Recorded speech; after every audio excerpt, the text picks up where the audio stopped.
Kita bergeser ke Vatikan, Saudara. Para kardinal semakin mematangkan persiapan menggelar konklav untuk memilih paus berikutnya.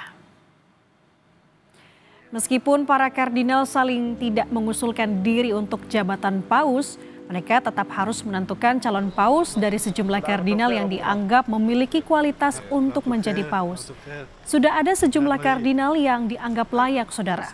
Para calon paus ini harus menerima setidaknya 2/3 suara dari para kardinal agar bisa berpartisipasi dalam pemungutan suara.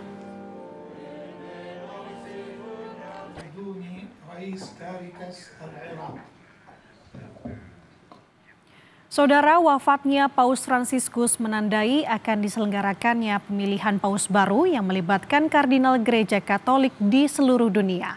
Pemilihan pemimpin baru bagi 1,3 miliar umat Katolik dunia itu akan dilakukan secara pemungutan suara dan dalam suasana doa.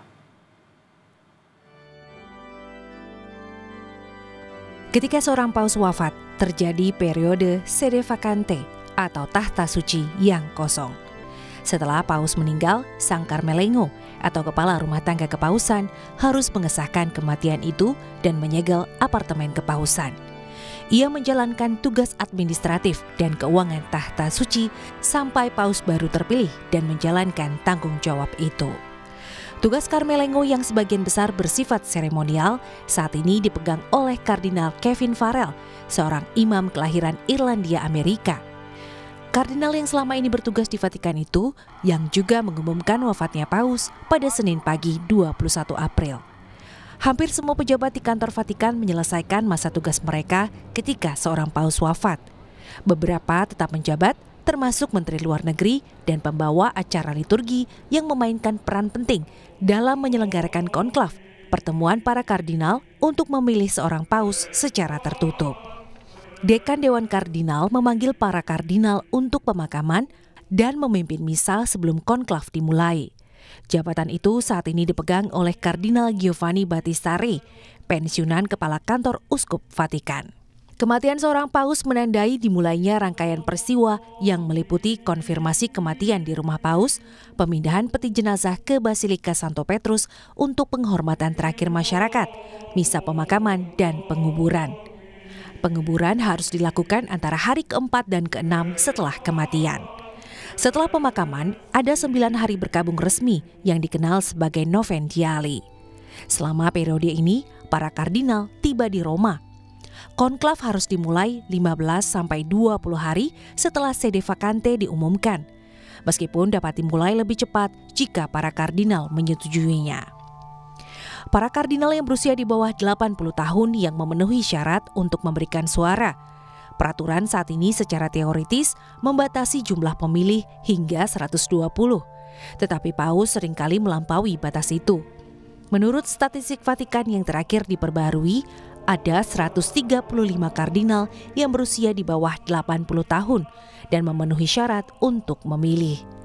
Kardinal yang berusia di atas 80 tahun dapat dipilih menjadi paus. Mereka yang berusia di atas 80 tahun tidak dapat memilih, tetapi dapat berpartisipasi dalam pertemuan prakonklav untuk membahas masalah-masalah gereja. Dalam pertemuan-pertemuan di tahun 2013 inilah Kardinal Jorge Mario Bergoglio ketika itu berbicara tentang perlunya gereja pergi ke pinggiran untuk menemukan mereka yang menderita, sebuah pidato spontan yang mendorong pemilihannya. Pemungutan suara pertama diadakan di Kapel Sistina pada sore hari setelah misa perdana. Jika tidak ada paus yang terpilih, selama berhari-hari berikutnya akan diadakan 2 pemungutan suara setiap pagi dan 2 pemungutan suara setiap sore. Surat suara tersebut berupa potongan kertas persegi panjang yang bertuliskan, "Saya memilih sebagai paus tertinggi," dengan spasi untuk nama kandidat. Tulisan itu dalam bahasa Latin. Setiap kardinal menentukan pilihannya, melipat kertas menjadi 2 dan berjalan ke bagian depan kapel. Sambil menyatakan penyertaan Tuhan dalam pilihannya, ia menaruh surat suara di atas nampan dan menuangkannya ke dalam wadah. Setiap nama di kertas dibacakan dan dihitung, lalu hasilnya diumumkan kepada sidang setelah setiap putaran. Jika tidak ada yang memperoleh 2/3 suara yang dibutuhkan, surat suara ditusuk dengan jarum dan benang, kemudian diikat dan ditaruh di atas nampan, lalu putaran pemungutan suara lain dipersiapkan. Well, I think what this conclave is going to be is a referendum on the pontificate of Pope Francis. I mean, he has energized a large part of the Catholic world. Traditionally Christian Europe, which is now extremely secularized, he has not given a lot of, he never gave a lot of attention to during his pontificate. He's tried to decentralize, take away the focus of Rome and look at the peripheries where the church is actually growing, not in Europe where the church is dying. I think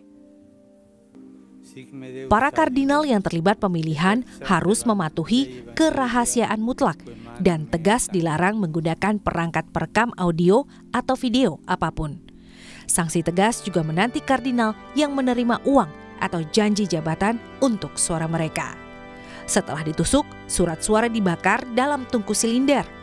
Asap hitam dari cerobong kapel Sistina berarti tidak ada keputusan.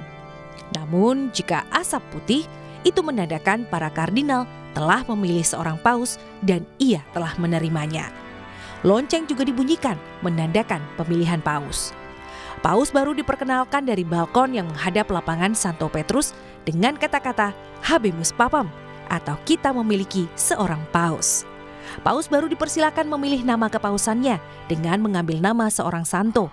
Bapak Suci, pemimpin tertinggi gereja Katolik yang baru itu, kemudian muncul dan memberikan berkat pertamanya.